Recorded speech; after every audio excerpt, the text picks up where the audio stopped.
حبايبنا الغاليين متابعين قناة يزن وليان، يا رب تكونوا بألف خير. النهارده ان شاء الله هنعمل مع بعض البقسماط بطريقة سهلة ومكونات بسيطة جدا، وهنعمل مع بعض كمية حلوة جدا بكوبايتين دي. تابعوني عشان نعرف مكوناتنا مع بعض. كل اللي هنحتاجه النهارده في تحضير وصفتنا كوبايتين من الدقيق نكون نخلينهم كويس، هنحتاج عليهم ربع كوباية من السمسم، وحوالي ربع كوباية من الزيت، ومعلقة ونص من السكر، عليهم نص معلقة صغيرة من البيكنج باودر، وكيس الا ربع الخميرة او حوالي 7 جرام خميرة.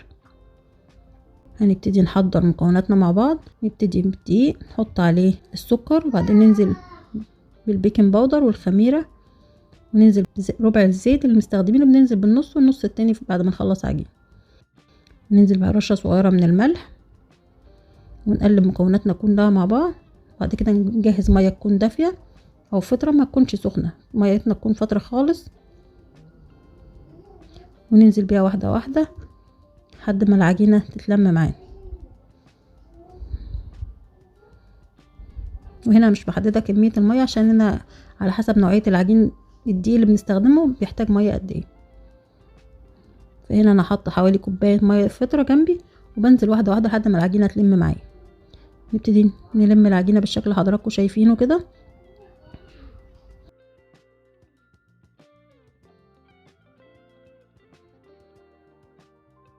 واول ما تبتدي تلم بننزل عليها باقي كمية الزيت،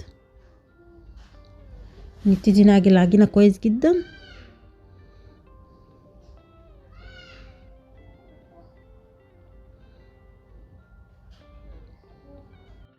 لحد ما العجينة تلم معانا وتبقى ملمسها ناعم خالص.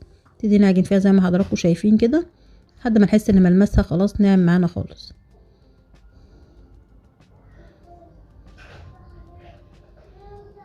كده العجينة بقت جاهزة. نسيبها ترتاح حوالي 5 دقايق عما نجهز السمسم اللي هنشتغل بيه. ناخد نص الكمية، نحط عليهم مية، نقلبها كويس في السمسم لحد ما بس تبقى طرية معانا وتمسك في الدقيق كويس. وهنا احنا ما سيبناش العجينة تخمر، ده يا دوبك 5 دقايق سيبناها ترتاح، وبنشتغل بيها على طول وبنسيبها تخمر في الصاج. هنبتدي نقطع العجينة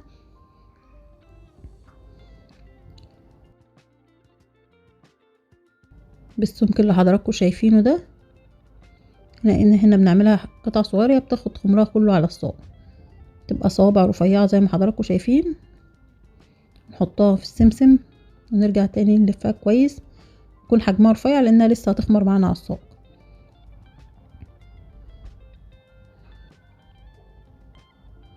نبرمها بشكل رفيع زي ما حضراتكم شايفين، ونكمل ونحطها برضو في السمسم ونرفعها بسمك يكون رفيع عشان لما تخمر ما يكونش الصباع تخين معانا.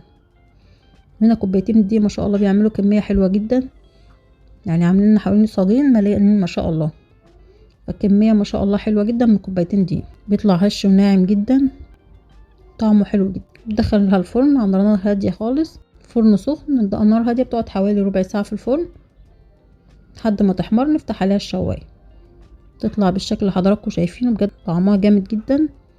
عارفين ان كل الناس بتحب البقسماط، بجد طالع بكمية حلوة جدا بكوبايتين دقيق. ياريت تجربوه بألف هنا وصحة على قلبكم.